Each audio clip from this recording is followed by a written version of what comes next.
the last thing I ever want to do on this podcast is make other moms feel like they are inadequate because somehow they're not doing it the way we're doing it and we have it all figured out and all put together. And that is absolutely not the truth.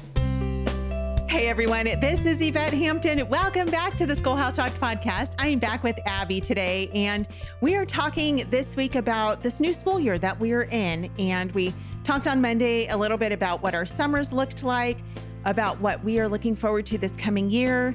Aby shared a little bit about her curriculum that she's using. I'll share about mine today. And then we're going to talk about some other things, just what some of our fears are, our struggles, because we have lots of those when it comes to homeschooling and families. So we have a great episode coming up. If you missed Monday, go back and listen to that. But we're going to just continue having a fun conversation about all of these things. But before we do, I want to say thank you to our sponsor, CTC Math. If you are looking for a fantastic online math curriculum where they will teach math to your kids, because if you listen to Monday, Aby likes to sit with her kids and teach them math.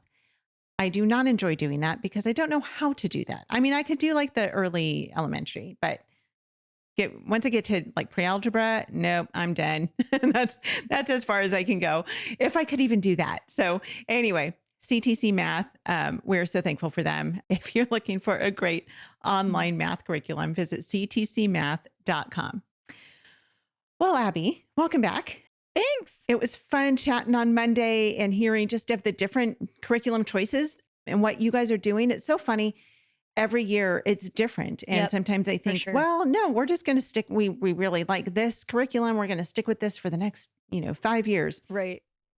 And then the next year comes and I'm like, ooh, this one looks like it's going to be a better fit for this year. And sometimes we continue on with what we've done. Yep.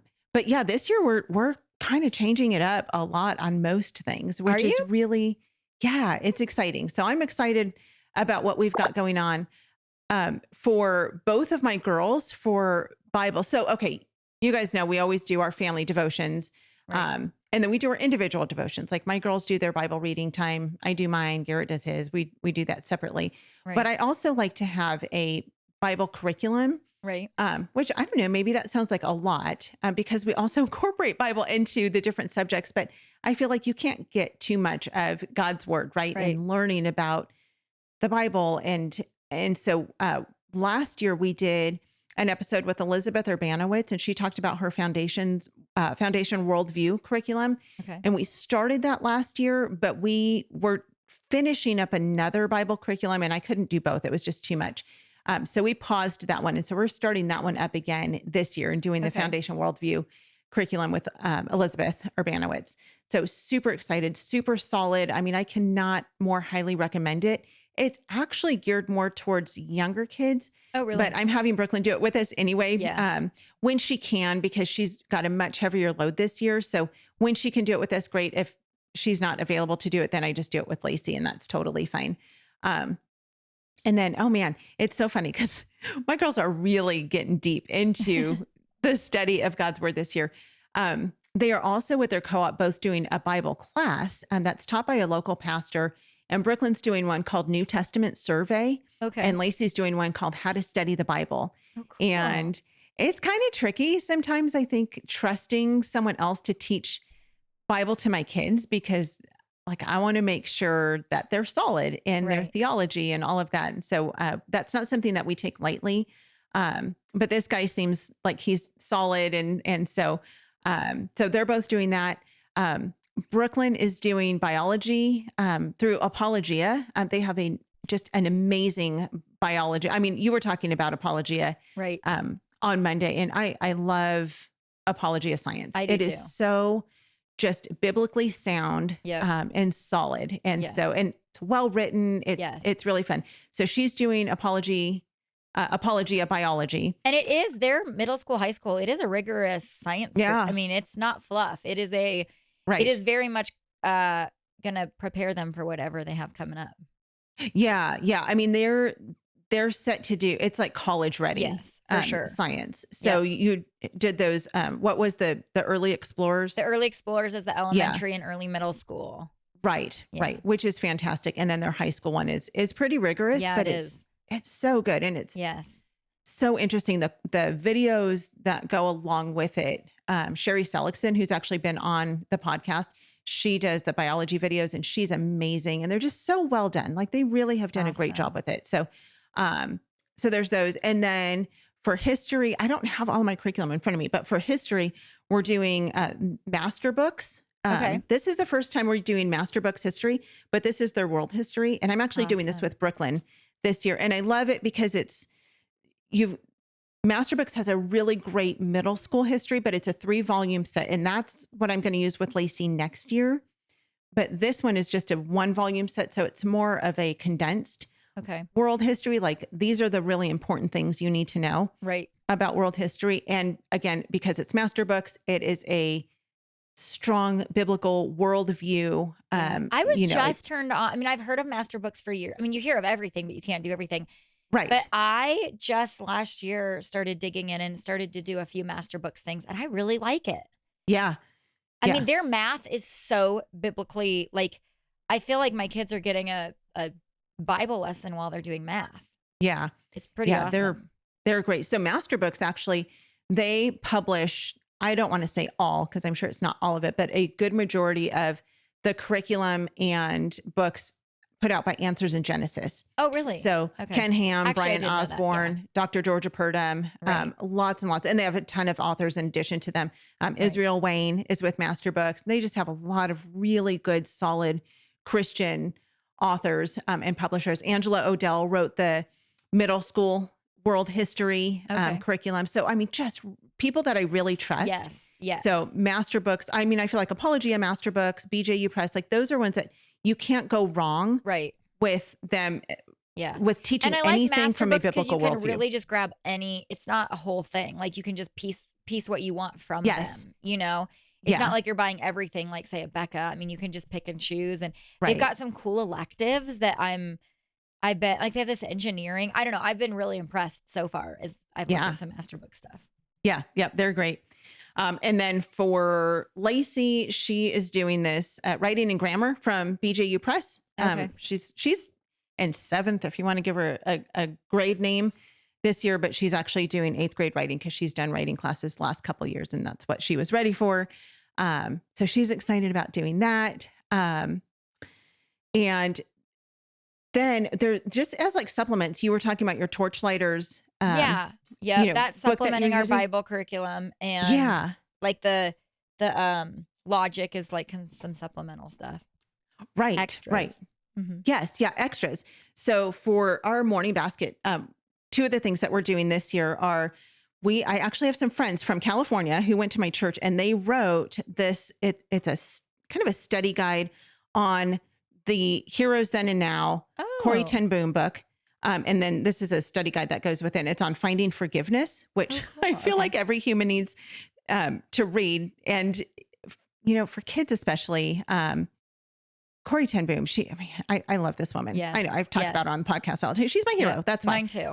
I love her. So we're doing that book, and it's just a simple book study, but really brings out some great questions for the girls on like, what does forgiveness look like? And Corrie Ten Boom is, you know, she's a great example of that. And then they have another one. This one is George Mueller. And this one is The Power of Prayer. And so if you've read, he is an example George Mueller, of that, man. Yes. So this book too, that was one of my very favorites. Yep. He's amazing. And so we're going to go through both of these. And then Lacey is going to do, they also, my friends actually wrote this other little devotional on the book of James and the book of Colossians. And so I'll link all of these in the show notes so that you have them. But these are just sweet Bible studies. I remember when I was in middle school doing just my own kind of individual Bible studies, and they really impacted me because it was just through my quiet time. And so these are perfect for Lacey's age. She's 12. So I was wondering, how old is she? And then the last thing is I'm always looking for book lists, always. And I mean, like you use Sunlight, so you get book lists with it. I go with Sunlight, and I know people that don't use Sunlight, but they always get their book lists. And then Sarah McKenzie's book lists, Read Aloud Revival. And I just trust those 2 book lists. I trust 100%. Yeah. Yes. Well, this one is from Center for Lit. It's reading roadmaps, and we had Missy Andrews on the podcast. They spoke at our convention this year. Did they? Yeah, that's right. Yep. Center for Lit was there, and they are amazing. Yeah. And Missy and Adam he Andrews. Was incredible. Yep. They are great. They are fantastic. And so he's actually coming on the podcast soon. Adam is. And this reading roadmaps is really cool because it goes by grade. So like this one is 7th grade. It goes by grade and then gives a really great book list. And then it just gives a little description of the plot of each book. So that is a fantastic book list. It's called the Reading Roadmaps. So are you using Center for Lit stuff or just their book list? Just their book list. Okay. Yeah. Yeah. And that's for K through 12. And so you just look at whatever grade you're looking for. Book lists for. And so that I love this resource. I recently found this. Well, I found it because Missy told me about it. And I think it's such a fantastic book list. So we'll link all of those things. But that's what we've got going on as far as curriculum. And it's exciting. I have to share because I forgot. But so for Bible, because I got excited about that, Torchlighters. But for our Bible, we started last year. So you guys know that I am like a not consumed junkie. I am all in with not consumed. Kim Sorgis, not consumed. Love that because all my kids can do it because she has things at different levels. Mm-hmm. But she started a new series called the Foundation series, and it's like it comes in a box and it's a whole bunch of different ones. So we're starting with the Old Testament, and what we're doing is we are reading through the Old Testament together in kind of a funky way. Here's how I do it. We start with the kids' Bible and we read the book of the Bible. So like we'll start with Genesis and we read all the way through the kids' Bible of Genesis. And mainly because that hits, because I have, with littles still, you want to hit like just sitting and reading it. This actually hits the main stories in Genesis, like the key things that hold her attention. So you kind of get the big outline, the big picture. So we do the kids, and then when we're done with that book in the kids' Bible, then we do the study of that book in the not consumed Old Testament. Okay. So then we'll do the whole study of Kim Sorgis's on Genesis. And they do it at each level because Kim has different levels. Then when that's done, we do the, and I'm not promoting this because I don't know big picture, the website. It's the Bible Project, but they have, what they do have is they have like an overview of the book, and it is done so cool. It is done so well. I don't know any other stuff, but we do the overview then of say the book of Genesis. You're talking about the little animated videos that they do? Yeah. They're fantastic. I love them. Incredible. So then when we're done with the kids' Bible and reading it, and then my kids will actually read it on their own in their actual Bibles. Then we do the Kim Sorgis, and then we do an overview. So that before we move on from Genesis, I feel like they have a really good big picture, of and diving in of that book. So we're slowly working through the Old Testament, and then it's going to take us 100 years, but eventually we'll get through the New Testament too. But I've just kind of liked that pattern because it mixes it up, Yeah. But I love those overviews on the Bible. Do you Project. do the overview after you've studied the book? I do it after only because he talks so fast. If you listen to it without having known it, it wouldn't make sense because he talks really fast and kind of assumes a little bit when he does it. Right. So it's just a really fun way to sum up and kind of solidify everything we've just done. Yes. Yeah. Those videos are amazing. You could do it before and after, actually. Sure. I mean, they're short videos. They're not like 30 minutes long. They are packed. Oh, yeah. I bet they're maybe 8 minutes for the longest one. Yeah. But it's all visual and it's fun and it holds the kids, and he does a good job of just kind of outlining and putting it in time. And I like him. Yeah. Yes. I always watch those as I'm reading through my Bible. Yeah. I watch them when I get to the beginning of a new book. Right. Oftentimes, not always. But, it's just a map, basically. Right. I like it. And you can print them. Did you know you can print them? No. So the final pictures that he draws, you can actually print them. So then you could actually have a whole little binder with all the books of the Bible so that you can kind of look back and be reminded. I did not know that. That's how we're really doing Bible. We did it last year and we're doing it this year, and I like it. That's so cool. We will put a link, of course, in the show notes to that so you guys can get them because the Bible Project videos are fantastic. Yes. I absolutely love them. Cool. And they really are helpful in understanding God's word. So we are going to take a break. We'll be right back. We want to thank all of our sponsors for making this show possible. BJU Press Homeschool, CTC Math, Apologia, and IEW. Without them, we wouldn't be able to do this. Visit the show notes for links to these great companies and thank them for supporting the Schoolhouse Rocked podcast.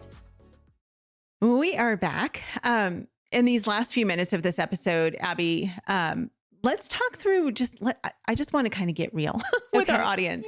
Yeah. Because I think sometimes people think, like we have it all together. Like we've got all our curriculum lined No. up and we've got our co-ops and we've got our schedules and Nah. we have it, it's all lined up. And I always fear, and you and I recently did an episode on social media and how we Yes. often look at other people and we get this false impression that they have it all figured out. And Right. sometimes they don't.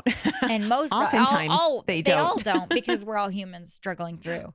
Right. Right. And so the last thing I ever want to do on this podcast is make other moms feel like they are inadequate because somehow they're not doing it the way we're doing it and we have it all figured out and all put together. And that is Right. absolutely not the truth. So, Aby, as you're in a new year, you know, your kids are growing up fast, just like mine are.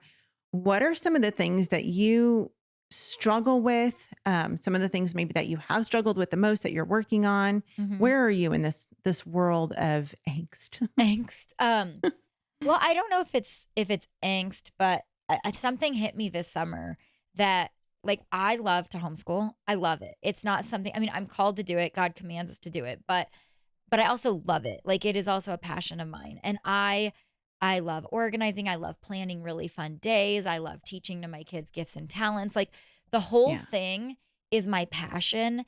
And what I realized this summer, because then we have a lot of days that are like fall apart days where kids aren't cooperating and like just hard days. And I'm like, I don't understand why this day is hard because I've put in the time to prep. I Mhm. have the mental, like I'm far enough to go, okay, I'm teaching to my kids gifts and talents. I know to put the books away when kids start crying. Like we talk about this stuff all the time.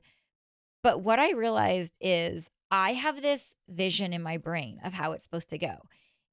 I have the way that I make the muffins, I do the fun things, I teach to their gifts and talents. And then somehow I'm faced with these. Oh, I even do this like, I know that this child's gift is this. So I know how to teach them according to their learning style, like all the things. And then I wake up in the morning and I'm like, oh, I'm a sinner and they're sinners. And I think my struggle that I've realized I need to really work on is I just have this attitude of like, if you guys would just follow along with what I have planned, follow along with what I'm doing, like get in the passenger seat, it's going to be good. Like you're going to find joy. You're going to love it. I have so many amazing, exciting things. But instead, I have real kids that grumble and complain. I have real me who wants them to. And I think what I've learned about myself is like, I think I'm expecting something from them and they're not meeting it. Like Mm. I'm expecting for them to be just on my same page, like wake up excited, wake up totally ready to just learn whatever I teach you. Don't argue, don't buck me. And then when they do, this is my struggle right here. Then when they do, then when I'm faced with real kids and real sin, and it's not just all this in my head, it's like real life boots to the ground, then I kind of crumble and I get upset and I'm like, why can't you just be a part of my perfect, pretty picture, basically? And then the whole thing falls apart. So I feel like I need to, an area I'm working on is I need to give my expectations to God. And I need to stop I still need to do all the great things, but I need to release the expectations because when they don't play the way I want them to play, then I get really, really discouraged and frustrated. Yeah. And I feel like my whole world is just crashing down. And I don't like that. Yeah. And that's just being really, really real and honest because I don't have it mastered yet. And it's something I know I need to work on because I can tell it's not blessing anybody and it's derailing everybody. Yeah. That is very honest and real of you. And I would definitely say that is a struggle that I have as well. And that's kind of my life. Like I always feel like I'm a dreamer. Yeah. And so I Like always if everybody would just be perfect, this thing Right. would be so incredible. Like if you would all just be perfect and if I would just be perfect, do you know Right. how amazing this homeschool I gig would know. be? It'd be incredible. Right. If only they just knew. If only, if it is true, because I mean, always my whole life, and I've told you this, I am a super visual person. So I Yeah. literally visualize everything. Ugh. Therefore, I visualize my fantasies of what I want homeschooling to look like and Right. how I want my kids to behave and how I Yep. want to behave myself. And Yes. everything's just going to come together. You know, I even picture myself making these amazing, like healthy meals for my family and the other day, Aby, I was so bad in the kitchen. I don't try to be, but I tried to make a pot roast the other day. How hard is it to make a pot roast, right? It's like the easiest thing in the whole world. Yeah. I can't even make a pot roast, right? I mean, I don't know. Anyway. So see, you had these expectations and this vision, and then real life didn't work. And right. And then I think the problem is then we let it derail, because you could have just been like, pot roast didn't work, but we can still have this amazing meal. But instead we then start to get really discouraged. Right. Yes. Yeah, absolutely. And I think that's my frustration is, why am I getting so discouraged? My kids are sinners. I know that. Right. But I just have this, like, if everybody could just get their attitudes on board, this would be incredible. Yeah. Expectations yes. Are tough, especially when it comes to homeschooling. Right. And life just gets in the way, but not in the way. I mean, homeschooling is life. It is. But we forget that life happens around us. You know, if you're potty training kids, there's going to be an accident on the floor. If you have a kid who's sick, you're going to have to take him to the doctor. You know, if you have maybe a kid who just woke up on the wrong side of the bed, or you woke up on the wrong side of the bed. Right. That just can derail the whole day for the whole family, not just for one person. I mean, there's so many things that, you know, if our kids go to school and your kid wakes up sick, then you just keep them home and you keep them in bed, but you don't have to worry about the responsibilities of schooling everybody else. Right. And, totally. You know, you just call the school and say, hey, my kid's not going to be there today. Yep. It's different at home. And right? it's the teacher's job to figure out how to deal with that part of things. Your job is just to keep them home. Right. Yeah. So my greatest struggle, definitely is time management. You know, like I shared before, is just getting the things done that need to get done when they need to get done, but at the same time, not stressing out so much about what's not getting done. Right. Because the list is never going to be checked off. Like there's always something. So just balancing my priorities, with my family and my home and homeschooling is a struggle. It's so hard. It's hard to balance it all. Like if I just had a husband and I didn't have kids or homeschooling, I could give him all of my attention all the time. It would be great. Or if I just had kids, but I didn't have to worry about homeschooling them, well, then I could give them all my attention while they were home. And I could, while they were at school, I could take care of my home and do those things that need to be done. Or if I just had a home to take care of and didn't have all the other things to, all the humans that live in it, the humans that live in it and who are here to mess it up, including myself. But you put all of these things together, and I'm like I mentioned, I think it was on Monday, I'm just so scattered sometimes. Like I'm going too many different directions at one time. And so I'm really working on that this year, of just really focusing on what needs to be done and not stressing out about what's not getting done in the process. I think it's interesting because it, like, that to me, when I listen to your struggle, is totally different than mine. Like I have everything totally like organized, managed, totally, but then you enter in these people and then it gets in the way of that. Or you probably don't struggle as much with what I do because and I think the ultimate thing is every homeschool mom has a struggle. And they're all different. We all have different struggles, but we all have struggles. Right. And I think ultimately what God wants is to refine us in this homeschooling process. It's not like we're the ones that have it together and we're teaching these children to get it together. Right. It's that we're all people that need refined, and we're all people that need to depend on the Lord. And it's just something we're all working through together. Homeschooling is the most refining thing to a parent, you know? And it's just so interesting listening to every mom's struggles because they're all different, but they're all there. Yes. Yeah, absolutely. And just praying that the Lord will show us his way. You know, like refining hurts, but at the same time, I'm like, Lord, I want you to grow me. Yes. In my relationship with you and in my knowledge of you and my understanding of you and your word. And my surrender, my ability to surrender to you. Oh, yeah. Yes. So much. And we can't do that unless we're willing to be worked on by him. I mean, we are clay being molded. Molded and molded. And it doesn't get, I just thought, it'd be all done being molded by now. And it's like, nope, another year, still molding. We will forever be being molded by the Lord. And I'm so thankful for that. We're out of time. We're going to come back tomorrow. We're going to talk about making homeschool fun. We're going to talk about just some ideas that we have. And it's not stuff that you have to do every day, every week, or that everyone needs to do, but just some ideas to make homeschooling fun because it should be enjoyable because we're serving the Lord. And serving the Lord should be something that is enjoyable. So we'll be back tomorrow to talk about that. Thank you guys so much for listening. We love you. If you have not watched the movie, I still say this. I still can't understand. Like, I still talk to people and they're like, I haven't seen it yet. And then I say, oh, well, did you know it's free now to stream? And they're like, no, I didn't. I'm going to go watch it this weekend. So if you did not know yet that it's free to stream the movie, go to schoolhouserockedmovie.com, or you can just go to schoolhouserocked.com. Either way, either one of those websites will work, and you can stream the movie for free. You can watch it as many times as you want. Be blessed by it. Share it with your friends. We love you guys. Have a great rest of your day. Stay tuned to the very end to hear what's coming up next on the podcast, and we'll see you back here then. Bye. Education is discipleship, and this is something I didn't understand until I was probably 3 years into homeschooling. The Bible teaches us in Luke 6:40 that when a student is fully trained, he will be like his teacher. And as we look around the culture right now, I think it begs the question, who is teaching our children?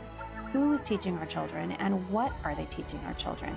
And to me, the primary benefit of having my children home with me is I am able to impart my worldview to my children.